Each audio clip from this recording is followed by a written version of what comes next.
আসসালামু আলাইকুম। সবাইকে স্বাগত আমার চ্যানেলে। খুবই সহজ পদ্ধতিতে খুব অল্প উপকরণে চুলায় তৈরি করে দেখাবো চিকেন শাসলিক।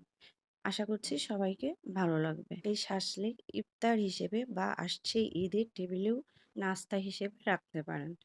এই চিকেন শাসলিক তৈরি করতে আমার কি লাগছে, এখানে আমি কিছু সবজি নিয়ে নিয়েছি। ক্যাপসিকামটাকে আমি কিউব করে কেটে নিয়েছি। আর টমেটো নিয়ে নিয়েছি, টমেটোকেও কিউব করে কেটেছি। আর মাঝখানেরটা কেটে ফেলে দিয়েছি। আর কিছু পেঁয়াজ নিয়ে নিব। আর চিকেন ব্রেস্ট লাগবে হাড় ছাড়া।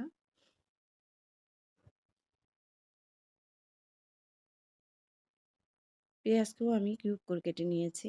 আর বড় পেঁয়াজটা নিতে চেষ্টা করবেন, আমার কাছে বড় পেঁয়াজ ছিল না। হাড় ছাড়া বুকের মাংস নিয়ে নিয়েছি। এখানে আমি কিউব করে কেটেছি মাংসগুলোকে। আর একটু পাতলা পাতলা করে কাটার চেষ্টা করবেন। রসুন পেস্ট দিয়ে দিলাম 1 চামচ। আদা পেস্ট দিয়ে দিলাম 1 চা চামচ। লবণ দিয়ে দিলাম 1 চা চামচ। লবণটা বুঝে দিতে হবে। আর গুঁড়ো মরিচ দিয়ে দিলাম 1 চামচ। ধনিয়া দিয়ে দিলাম 1 চামচ। গরম মশলার ফাঁকি, এটা বাসায় তৈরি করা, দিয়ে দিলাম 1 চামচের মতো। আর সর্বশেষ জিরা দিয়ে দিলাম 1 চা চামচ। আর সস দিয়ে দিলাম 1 টেবিল চামচ। ব্ল্যাক পেপার দিয়ে দিলাম হাফ চা চামচ। এখন এটাকে ভালো করে মেখে নিব। মেখে নিয়ে 10 মিনিটের জন্য ম্যারিনেট করে রেখে দেবো। আর ম্যারিনেট করে রাখতে হবে, নাহলে কিন্তু টেস্টটা ভালো আসে না।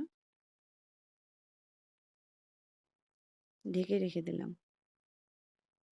ফিরে এলাম 10 মিনিট পরে। এখানে যে সবজিগুলো কেটে রেখেছিলাম, মাংসগুলো এর মধ্যে দিয়ে ভালো করে আবার মেখে নিব, তাহলে মাংসের মশলাটা এই সবজির মধ্যে লেগে যাবে।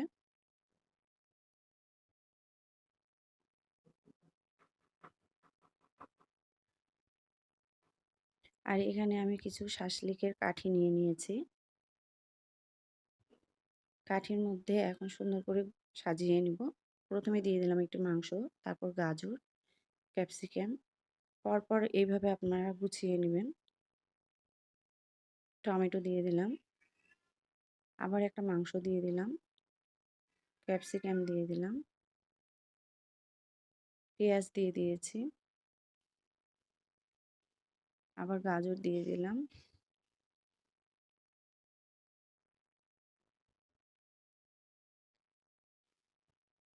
পুরোটা ভর্তি করে দেওয়া যাবে না। এই যে আমার হয়ে গেছে একটা।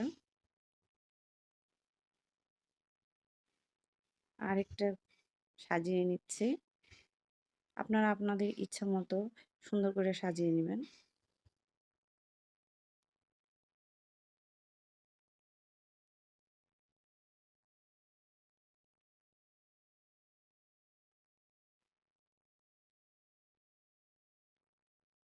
এইভাবে আমি সবগুলো শাসলিকের কাঠিটা সাজিয়ে নিয়েছি, যে দেখতেই পাচ্ছেন কত লোভনীয় এবং সুন্দর হয়েছে। এখন আমি ভাজতে চলে যাব। একটা ফ্রাই প্যান বসিয়ে দিয়েছি। আর এটা ভাজার জন্য কিন্তু বেশি তেলের প্রয়োজন নেই। আমি একটু তেল দিয়ে দিলাম। তেলটা গরম হয়ে গেলে দিয়ে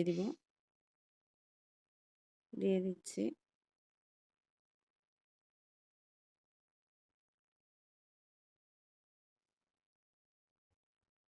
আর গ্যাসের ফ্লেমটা কিন্তু মিডিয়ামে আছে। ঢাকনা দিয়ে ঢেকে দিব। আবার ফিরে এলাম, একটু উল্টিয়ে দিব।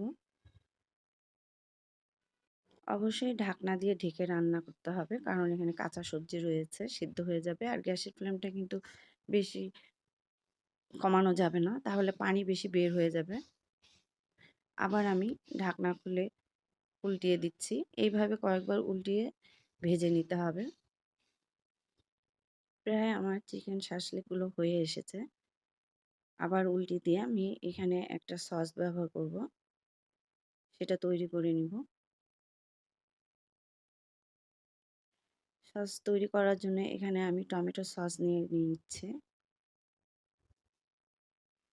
চিনি দিয়ে দিচ্ছি ১ টেবিল চামচ। আর সোয়া সস নিয়ে নিবেন আন্দাজ করে, যার যতটুকু প্রয়োজন। আর সরিষার তেল দিয়ে দিলাম আমার এখানে ১ টেবিল চামচ। এটাকে ভালো করে ফেটিয়ে নিব। আর এটা দেওয়ার কারণে কিন্তু চিকেন শাসলিকগুলো দেখতে যেমন গ্লেজি এবং খেতেও কিন্তু অনেক স্বাদ লাগবে।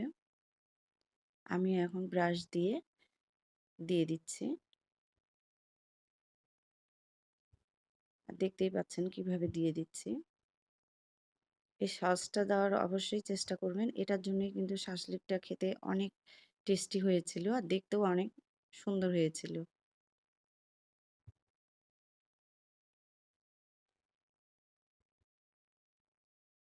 ভালো করে সসটা লাগিয়ে নিচ্ছি।